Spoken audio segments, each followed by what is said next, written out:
누가복음 1장 18절에서 25절 말씀입니다.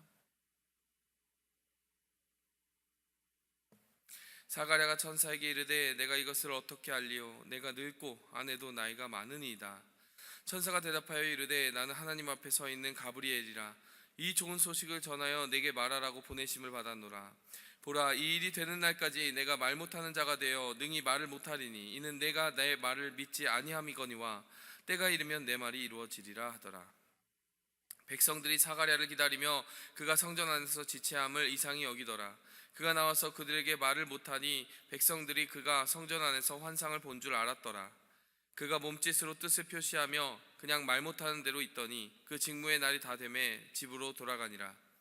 이후에 그의 아내 엘리사벳이 잉태하고 5달 동안 숨어 있으며 이르되 주께서 나를 돌보시는 날에 사람들 앞에서 내 부끄러움을 없게 하시려고 이렇게 행하심이라 하더라. 아멘. 우리가 어제 사가랴와 엘리사벳이 어떻게 요한을 잉태하는 데 쓰임을 받을 수 있었을까, 그 부분을 살펴보았습니다.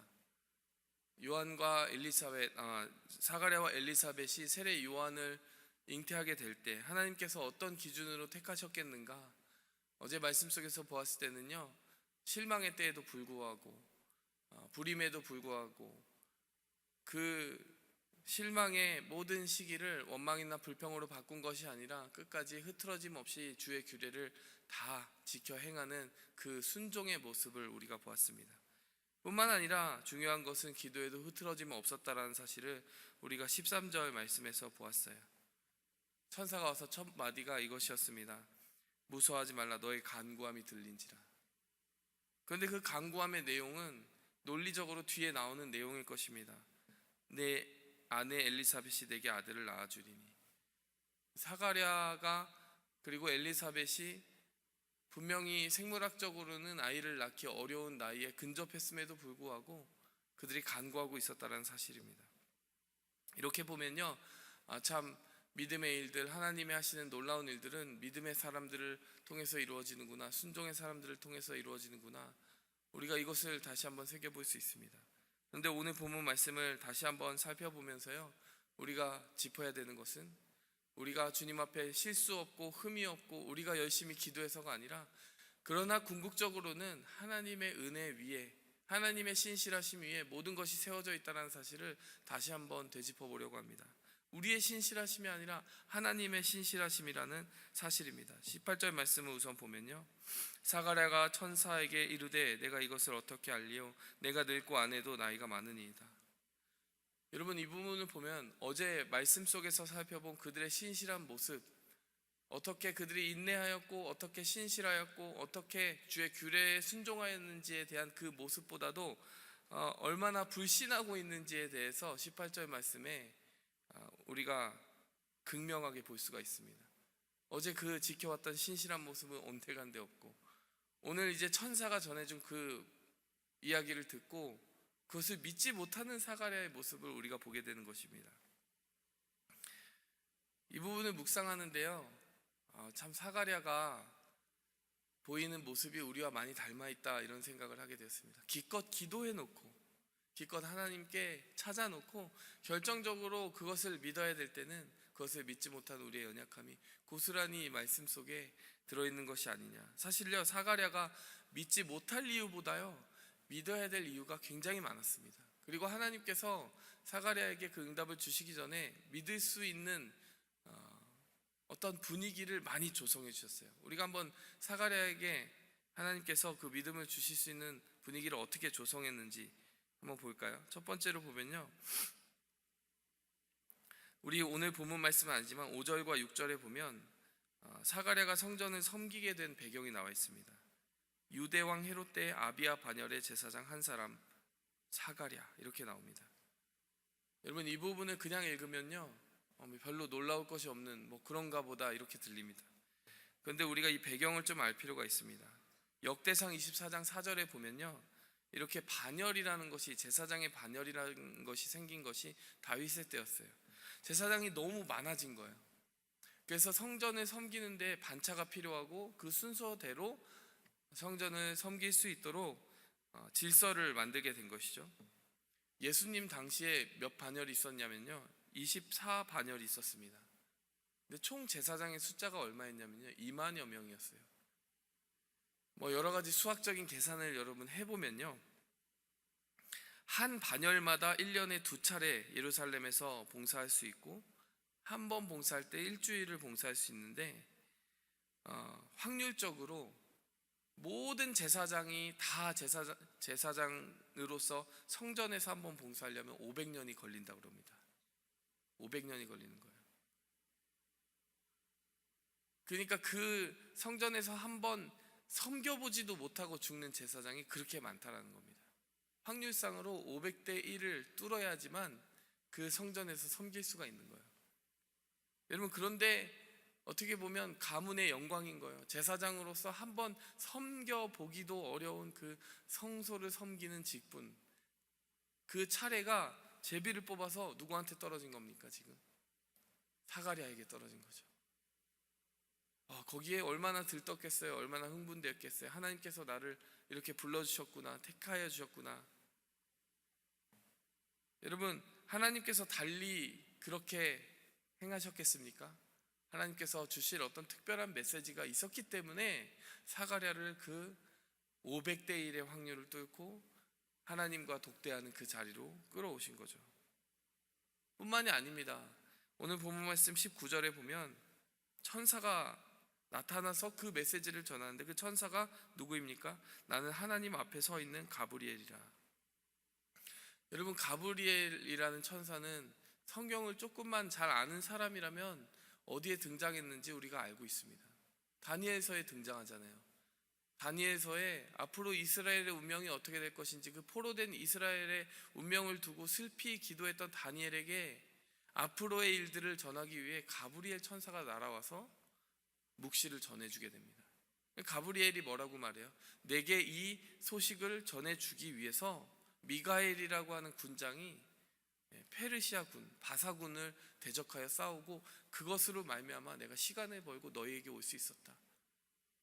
그러니까 우리가 모르는 영적인 세계의 영계의 전투가 벌어지고 있고, 거기서 이 소식, 이스라엘을 위한 소식을 전하는 것이 너무나 중요한 일이었기 때문에 가브리엘 천사를 그때 보내주셨다는 거예요. 한마디로 영적 전쟁의 승패를 좌우할 수 있는, 그리고 좋은 소식을 전하는데 항상 쓰임받는 천사가 바로 가브리엘이었습니다. 성경을 잘 알고 있는 사가랴 제사장이 그 사실을 모를 리가 없죠. 그 천사 이름이 가브리엘이다 이러면은 그가 전해준 이야기가 얼마나 놀라운 이야기인지 사실은 알아야 되는 거죠. 천사가 자신을 방문했다는 사실만으로도 놀라운 것입니다. 그런데 그 가브리엘이 전해준 그 이야기에 대해서 사가랴는 그게 어떻게 가능하겠습니까? 이렇게 반응하는 거예요. 그것도 믿어야 될 이유인데도 불구하고 말이죠. 그런가 하면 또 사가랴 제사장이 지금 이 천사가 전해준 말을 믿어야 될 정황적인 또 증거, 가장 중요한 이유가 무엇입니까? 자기가 기도했던 일이잖아요. 기도했으니까 하나님의 의지에 응답해 주시는구나 믿어야 되잖아요.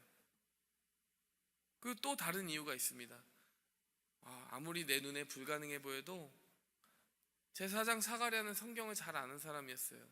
성경을 금방 떠올릴 수가 있단 말이죠. 아브라함이 나이 99세 때 방문을 받고, 하나님의 방문을 받고 100세에 아이를 낳으리라 그 예언을 듣고 그 말씀을 받는 그 장면을 떠올렸어야 되는 거죠.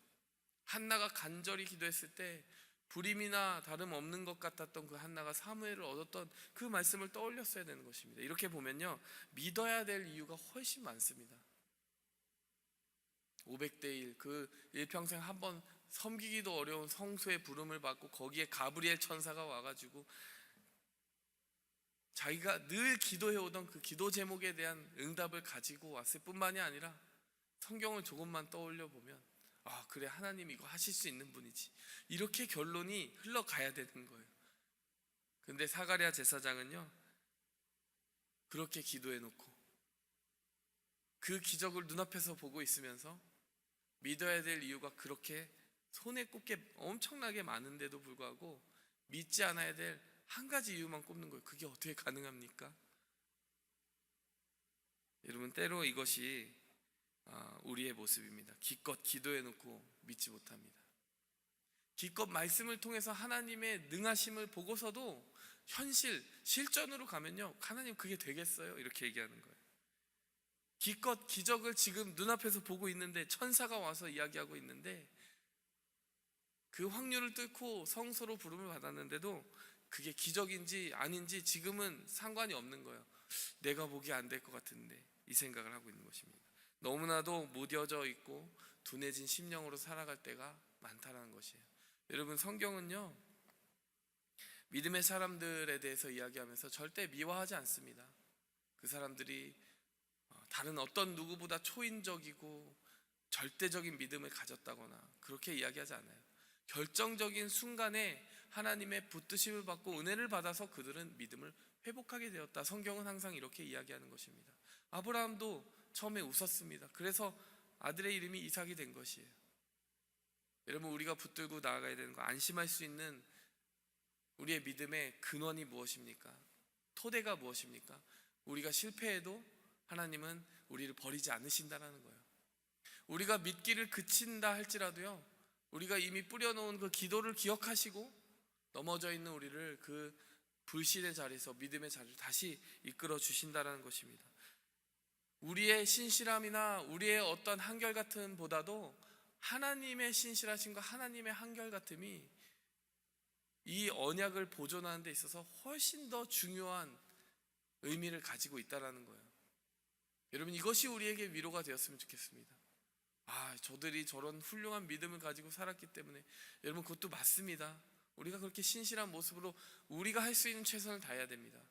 그런데 궁극적으로 하나님의 은혜가 은혜인 이유는 무엇입니까? 우리의 어떠함 때문이 아니라 하나님이 우리의 부족함을 아시면서도 우리와 하나님의 일을 하기로 언약을 체결하셨기 때문에, 그 일방적인 은혜에 의해서 우리가 복도 받고 또 약속도 이루며 기도도 할 수 있고, 불신의 때도 다시 일으킴을 받으며 실망의 때에도 다시 한번 소망을 붙들게 된다는 사실입니다. 성탄에 대한 중요한 진리는 바로 이것입니다. 하나님께서 지켜주신다. 하나님의 언약과 약속은 하나님께서 지켜주신다. 내가 기도한 것도 내가 믿지 못하는데 하나님은 그 기도를 끄집어내서, 나 그 기도 들었거든, 나 그 기도 접수했거든, 이렇게 말씀해 주신다는 거예요. 여러분, 기도하면서 그런 마음 드실 때 있죠. 하나님, 제 기도 들으신 거 맞아요? 제 기도 들으신 거 맞아요? 여러분, 하나님은 기도 들으셨어요. 접수하셨습니다. 내가 믿지 못해도요, 하나님은 하나님의 때에 너가 연약해도 내가 이루어줄게, 이렇게 위로하고 붙들어주고 우리를 보듬어 주신 하나님이십니다. 하나님께서 20절과 22절에 보니까요, 사가랴의 입을 막으시고 말 못하게 하셨어요. 이건 왜 그러셨을까? 하나님이 화가 나셨을까? 믿지 못한다고 화가 나셨을까? 곰곰이 생각해 보면 하나님은 그 말을 못하게 하심으로써 한 가지 메시지를 주고 싶으셨던 것 같아요. 화가 나서 분풀이 하시는 게 아니라요, 이런 말씀을 하고 싶으신 거죠. 네가 보기에는 아이 낳는 게 그렇게 큰 기적 같으냐? 근데 내가 알려주마. 내 능력이 없이는, 내가 허락함이 없이는 말 한마디도 할 수 없는 것이 너희야. 이렇게 이야기해 주고 싶으신 것 같아요. 인간인 너희가 내가 할 수 있는 것과 할 수 없는 것을 어떻게 구분하여서 나를 가르칠 수 있겠느냐? 내가 하고자 한다면 하는 것이다. 근데 내가 할 수 없게 한다면 지극히 작고 당연한 것도 할 수 없게 되는 거야. 이거를 사가랴에게 이야기하고 싶으신 것 같아요. 여러분, 우리가 이것을 기억하는 성탄 되기 원합니다. 하나님의 약속은 우리의 신실함보다 하나님의 신실함으로 지켜지는 것입니다. 하나님의 약속은요, 우리의 능력이 아니라 지극히 작은 것 하나도 하나님께 허락하심을 받지 못하고서는 말 하나 뻥끗할 수 없는 우리가 하나님의 능력을 받아서 우리의 눈에 볼 수 없는, 우리의 눈에 상상할 수 없는 그 일들을 행하게 된다는 것이 바로 하나님의 이야기고 성탄의 메시지라는 사실, 그것을 우리가 기억하며 나아갔으면 좋겠습니다. 우리 함께 기도하겠습니다. 하나님 아버지 감사합니다. 사가랴가 열심히 믿음으로 신실하게 살았고 기도했지만 결정적인 순간에 너무 지쳐서 자신이 기도한 것조차 잊어버리고 또 번복하고 그것이 가능하겠느냐라고 묻는 이 장면을 통하여 우리 자신의 연약한 모습을 봅니다. 하나님, 그럼에도 불구하고 그의 마음을 부드럽게 위로하시고 또 노하지 않으시고 하나님께서 이루시고자 하는 그 모든 일들을 선히 이루어 주시고 선히 응답하여 주시는 그 은혜로 인하여 감사합니다. 하나님, 주님, 우리의 삶 속에 발견되어지는 여러 연약함과 넘어짐과 또 우리의 실수들과 그런 신실하지 못한 모습들도 주님의 은혜로 감싸 주시옵소서. 그리고 마침내 우리가 주님께 드린 그 자그마한 기도 하나하나가 주님의 신실하심에 의해서 응답되는 것을 보며 우리가 주님께 모든 영광과 찬송을 올려드리는 그 신앙인의 삶을 살아가게 도와주시옵소서. 예수님의 이름으로 감사하며 기도하였습니다. 아멘. 하늘에 계신 우리 아버지여, 이름이 거룩히 여김을 받으시오며 나라의 임하옵시며 뜻이 하늘에서 이룬 것 같이 땅에서도 이루어지이다. 오늘날 우리에게 일용할 양식을 주옵시고 우리가 우리에게 죄 지은 자를 사하여 준 것 같이 우리 죄를 사하여 주옵시고 우리를 시험에 들게 하지 마옵시고 다만 악에서 구하옵소서. 대개 나라와 권세와 영광이 아버지께 영원히 쌓옵나이다. 아멘. 오직 주의